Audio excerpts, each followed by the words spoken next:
রোদে দেওয়ার ঝামেলা ছাড়াই তৈরি হয়ে গেল আমের আচার। এই আমের আচারটা খুব ঝটপট ঘরে বানিয়ে ফেলো, রুটি ভাত পরোটার সাথে খুব ভালো।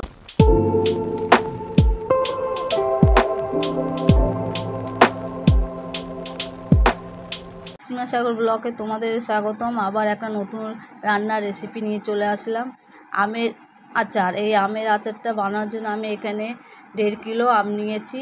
তো দেখতেই পাচ্ছ আমগুলোকে ভালো করে ধুয়ে রোদে শুকিয়ে নিয়েছি। নেওয়ার পরে আমি ছুলনির সাহায্যে এটাকে ছাড়িয়ে নিচ্ছি। তোমরা যদি ছুলনি না পাও তো দায়ের সাহায্যে তোমরা এইগুলোকে পুরো ছাড়িয়ে নেবে। তো আমগুলোকে আমি ছাড়িয়ে নিই, তারপরে তোমাদের ভিডিওতে আবার আসছি।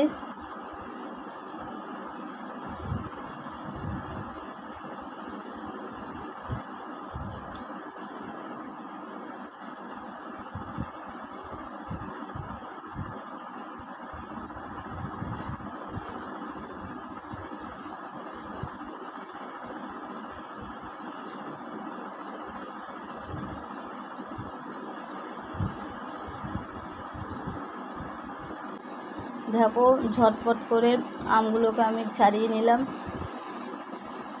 দেখো ছাড়ানো আমার হয়ে গেছে। আর ছাড়ানোর পরে আমি এখানে নিয়ে নিয়েছি কতগুলো লাল কাঁচা লঙ্কা। তোমরা সবুজ চাইলে সবুজও নিতে পারো। আর আমি এই দেখো আমগুলোকে ভালো করে সুন্দর করে ছালিয়ে পেছনটাকে কেটে নিয়েছি।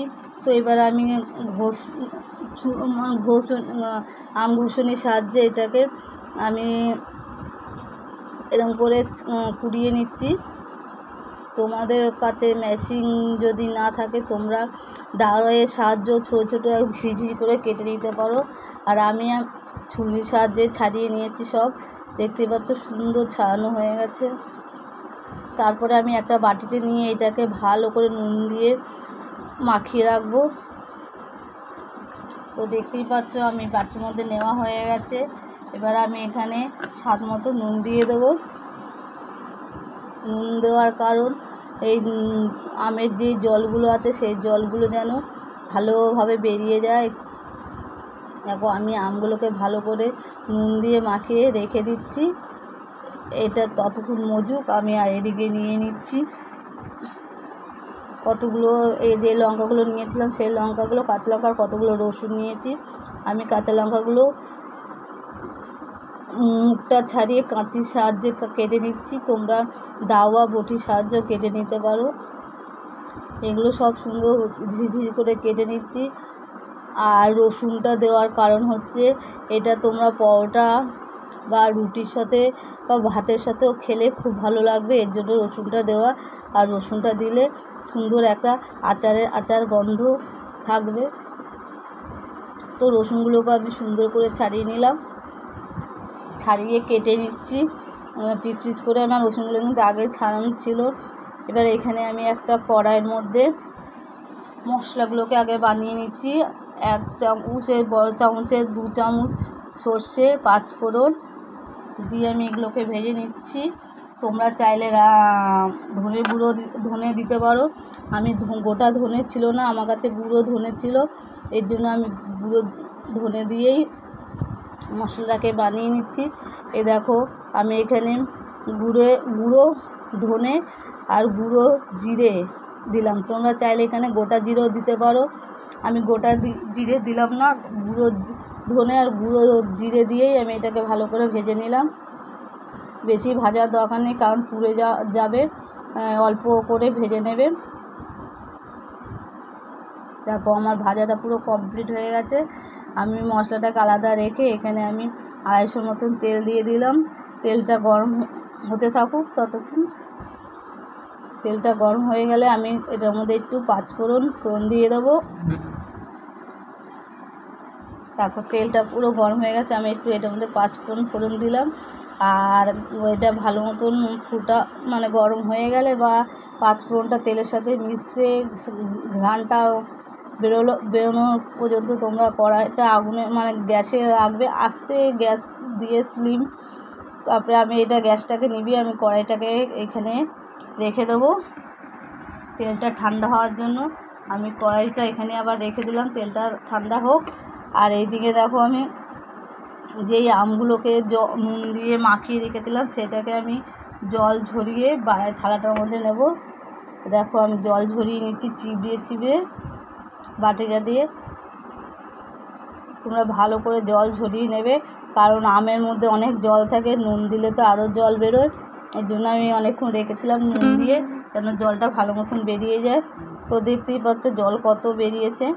তারপরে আমি আবার জল ছেঁকে বাটিটার মধ্যে নিয়ে নিলাম। নিয়ে যেই সব আমি মশলাগুলো দিয়ে বানিয়েছিলাম সেসব মশলা একে দেবো। আগে দিচ্ছি কাঁচা লঙ্কাটা, মানে কাঁচা লঙ্কা, এটা আমার লাল রঙের, তোমরা চাইলে সবুজ রঙের লঙ্কা নিতে পারো। কাঁচা লঙ্কা কুচি আর রসুন কুচিটা দেওয়া হয়ে গেল। এবার দেবো আমি লঙ্কার গুঁড়ো। তোমরা চাইলে এখানে কাশ্মীরি লঙ্কা গুঁড়োও দিতে পারো, মানে একটু কালার হওয়ার জন্য। আর হলুদ, আর যেই ভাজা মশলাটা আমি বানিয়েছিলাম সেটা ভালো করে দিয়ে দিলাম। দিয়ে যে কড়াইতে যেই তেলটা আমি আগে থেকে গরম করে রেখেছিলাম সেই তেলটাও আমি ঢেলে দেবো। তো দেখো আমার তেলটা ঠান্ডা হয়ে গেছে। আমি যেই তেলটা রেখেছিলাম সেই তেলটা ঢেলে দিচ্ছি গরম করে, মানে গরম করেছিলাম এর আগে, সেই তেলটাই ঢেলে দিলাম। গরম তেলটা দেওয়ার কারণ হলো আচারটা তোমার নষ্ট হবে না। আর 1 চামচ আমি ভিনিগার দিয়ে দেবো। এটাকে মাখানোর পরে ভালো করে সব মশলা দিয়ে তেল দিয়ে এটাকে মাখিয়ে নেবে। তারপরে 1 চামচ আমি ভিনিগার দিলাম। তোমরা ভিনিগারটা দেওয়ার কারণ হচ্ছে এই আচারটা 2-3 বছর রেখে দিতে পারে সংগ্রহ করে, কোনো নষ্ট হবে না, এই জন্য ভিনিগারটা দেওয়া। আর সুন্দর করে আমি মাখিয়ে নিচ্ছি। দেখো কত সুন্দরভাবে মাখানো হয়ে গেছে, দেখতেই পাচ্ছ তোমরা কত সুন্দর কালার হয়েছে আর কত সুন্দরভাবে মাখানো হয়েছে। আর আমি এই দেখো এই ডিব্বাটার মধ্যে রাখবো। তো তোমরা কাচের বরমও নিতে পারো আর বা প্লাস্টিকের বরমও নিতে পারো। আমার কাছে প্লাস্টিকের বরম ছিল। আর আচারটা অনেকটাই বানানো হয়েছিল, আমি এর জন্য বড় সাইজের একটা বরম নিয়ে নিয়েছি। দেখো কত সুন্দর ঢালা হয়ে গেছে বরমের মধ্যে, আর কত সুন্দর হয়েছে দেখতে, লোভনীয় একটা আচার। এই আচারটা তোমরা ভাত, রুটি, পরোটার সাথেও তোমরা খেতে পারবে, খুবই ভালো লাগবে। তো আমার এই ভিডিওটা তোমাদের কেমন লাগলো তোমরা একটু কমেন্ট করে জানিও।